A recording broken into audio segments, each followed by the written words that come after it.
अच्छा, जिस तरह बच्चों के लिए पेरेंटिंग इम्पॉर्टेंट है, न्यूट्रिशन इम्पॉर्टेंट है, इसी तरह बच्चों के लिए जो हम टॉयज़ देते हैं या गेम देते हैं वो भी बहुत इम्पॉर्टेंट होते हैं। कुछ टॉयज़ की टाइप्स ऐसी हैं जो बच्चों की मेंटल हेल्थ और कॉग्निटिव हेल्थ के लिए इंतहाई मुफीद हैं, लेकिन दूसरी तरह कुछ ऐसे टॉयज़ भी हैं जो बच्चों के लिए इंतहाई ख़तरनाक होते हैं। चाहे बच्चों की मेंटल हेल्थ हो या कॉग्निटिव हेल्थ हो, तो बच्चों के लिए वो इंतहाई ख़तरनाक हो सकते हैं। उनमें मैं 3 इम्पॉर्टेंट कैटेगरीज़ आज आपको बताता हूँ। 3 इम्पॉर्टेंट कैटेगरीज़ टॉयज़ की, खिलौनों की, वो 3 इम्पॉर्टेंट कैटेगरीज़ जो बच्चों की मेंटल हेल्थ और कॉग्निटिव हेल्थ को डिस्टरप्ट करती हैं। उनमें नंबर 1 जो कैटेगरी है टॉयज़ की वो ये है कि टॉयज़ विद एग्रेसिव थीम्स, यानी कि वो टॉयज़ जिसके साथ गुस्से का बड़ा कॉन्सेप्ट होता है।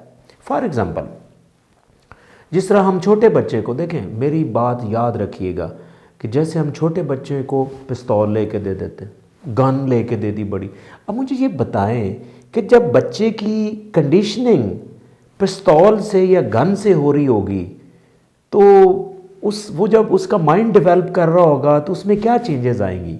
अक्सर मैं बताता रहता हूँ कि बच्चे का ये जो एज होती ना, इसमें बच्चे का जो सबसे ज़्यादा माइंड काम करता है वो सबकॉन्शियस माइंड होता है।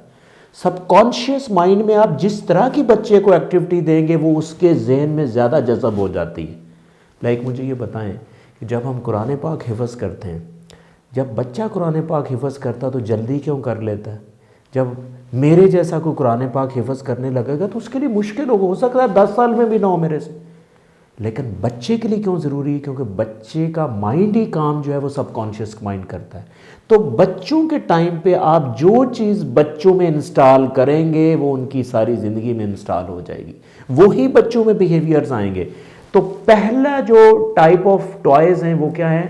टॉयज़ विद अग्रेसिव थीम, जिसमें आप पिस्टल हैं, गन है, इस तरह ऐसी गेम्स हैं जिसमें वायलेंट गेम्स हैं, जिसमें एग्रेशन है, यानी कि फ़ाइट बहुत ज़्यादा होती है।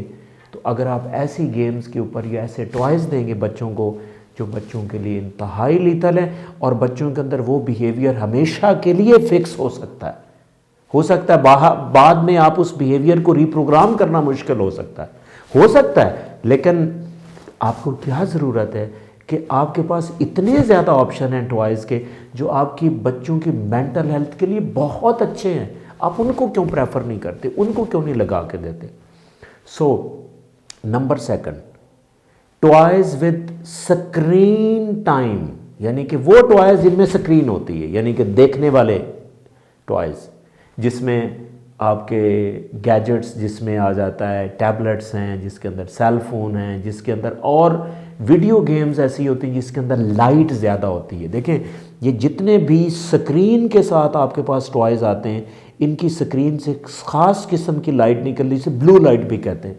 और मैं आपको बताता चलूँ कि सबसे बड़ा नुकसान आपके बच्चे की मेंटल हेल्थ और कॉग्निटिव हेल्थ पे पता कैसे होता है? जब आप ज़्यादा स्क्रीन टाइम लेते हैं तो आपके जो बच्चों का जो ब्रेन के अंदर एक हार्मोन होता है जिसे हम स्लीप हार्मोन कहते हैं, वो कम हो जाता है, जिसे मेलाटोनिन कहते हैं। जितना स्क्रीन टाइम आपका ज़्यादा होगा, बच्चों में सोने का हार्मोन कम होता जाएगा, बच्चों का स्लीप टाइम कम होगा। और मेरी बात याद रखिएगा, जितनी भी बच्चा सारा दिन मेमोरीज कैच करता है, इंफॉर्मेशन करता है, वो सिर्फ शॉर्ट टर्म होती है। वो मेमोरीज तब लॉन्ग टर्म में कन्वर्ट होती हैं जब बच्चा सोता है, क्योंकि sleep is really important to have long term memories.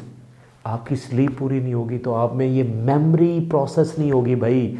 Memory नहीं है तो लर्निंग नहीं, आपका फोकस और अटेंशन डिस्टर्ब होगा। आपके बच्चे क्लासरूम में जाके उनकी लर्निंग डिस्टर्ब होगी। तो ये दूसरी तरह की मैं आपको, जैसे ही लर्निंग आप ये गेम जब छुड़वाएंगे तो बच्चे में एंग्जाइटी आएगी, एग्रेशन आएगी, क्योंकि वो आपका जो डोपामीन है, जो एक एडिक्शन का जो पाथवे है, उसको एक्टिवेट भी करता है। तो इसीलिए जब ये आप टॉयज़ वापस बच्चों से लेते हैं तो उनमें एग्रेशन भी आता है। तो नंबर 3 किस्म के जो टॉयज़ हैं, ऐसे टॉयज़, ठीक है, जिसे हम कहते हैं कि टॉयज़ विद अनरियलिस्टिक ब्यूटी, यानी कि हम बच्चों को कुछ ऐसे टॉयज़ ले देते हैं जिस तरह फर्ज करें कोई ऐसी डॉल लेके दे दी आपने अपनी बेटी को जिसकी ब्यूटी जो है वो अनरियलिस्टिक है, यानी कि उसका वो बिल्कुल स्लिम है बिल्कुल।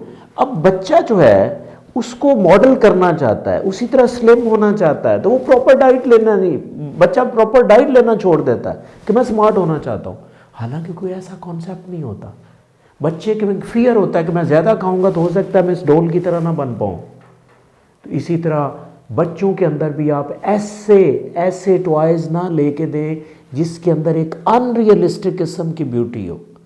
तो बच्चे बेसिकली उसको मॉडल कर रहे होते हैं, वैसा बनना चाहते हैं।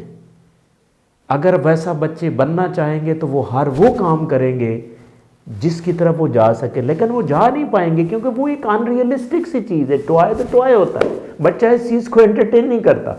बच्चा तो कहता मैंने वही बनना है, मैंने उसी तरह का ड्रेस पहनना है।